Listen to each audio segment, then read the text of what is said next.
The last thing we need is the Neanderthal thinking that in the meantime everything's fine, take off your mask, forget it. It still matters. President Biden causing a lot of controversy by blasting red state governors. That's after they opened up their economies and lifted restrictions like mask mandates. And the White House is not backing away from what Biden said.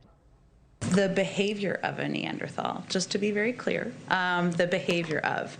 Look, I think the president, what everybody saw yesterday was a reflection of his frustration. Hey, Greg, Yes. As soon as President Biden said the word Neanderthal yesterday, I thought, oh boy, here we go, because that's going to be the thing that will dominate. Yes. At some point, is anyone going to stick up for the Neanderthals? Well, being one, I am here, and I'm tired of being slandered. I love that Jen clarified it for us. You know, it's talking about the behavior of a Neanderthal, not a Neanderthal. So it's like, I'm not calling you a complete moron. You just act like a complete moron. Okay, everything's fine. There's a very obvious problem going on here. If people making the decisions are impervious to the consequences of their decisions, there will never be incentive for them to stop. When Joe said, maybe we could keep doing this for another year, he can say that because he doesn't know what that means to the psychology of people who are now seeking hope. Not help, they're seeking hope.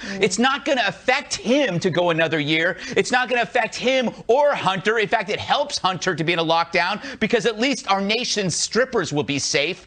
The party of Joe is now where risk-averse elites can order people to do things they don't have to do, right? Politicians, academics, the intelligentsia, entertainers, they don't have to weigh the risks and the benefits. They could do this forever. And so what you end up having, because look, Michael Moore ain't starving, clearly. But what's funny, and then I'll shut up, the parties have switched identities.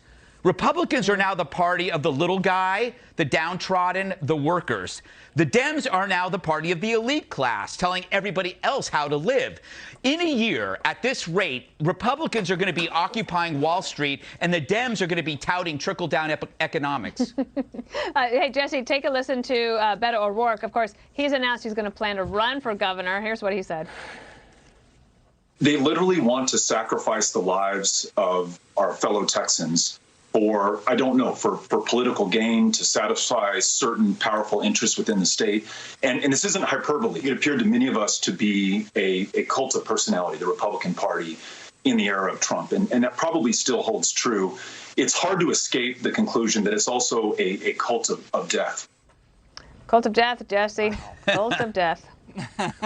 Well, at least he has less books on his backsplash. I noticed that. Maybe he's read them all, and maybe he's turned the page. I like how Greg said he's the party of the little guy.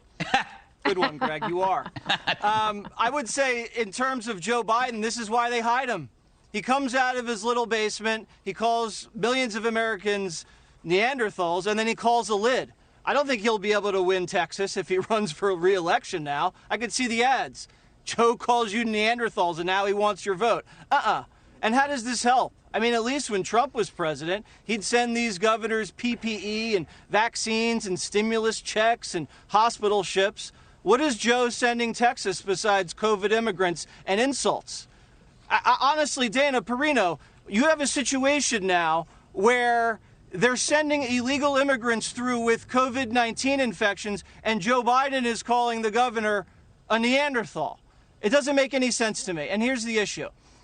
If you've been wrong on the Florida beach openings, you've been wrong on the travel ban, the WHO, you've been wrong on shutdowns and school openings, you can't say Texas is doing the wrong thing.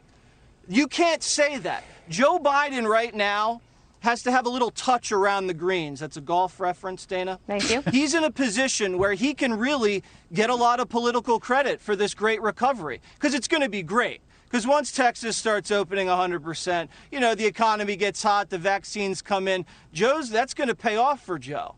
But if he comes out against this stuff hard, he's not going to get any credit. All he has to do is say, I don't like the timing. I'm going to call Governor Abbott. Right. And we're going to talk about this. That's what I thought, That's all he right? needs to do.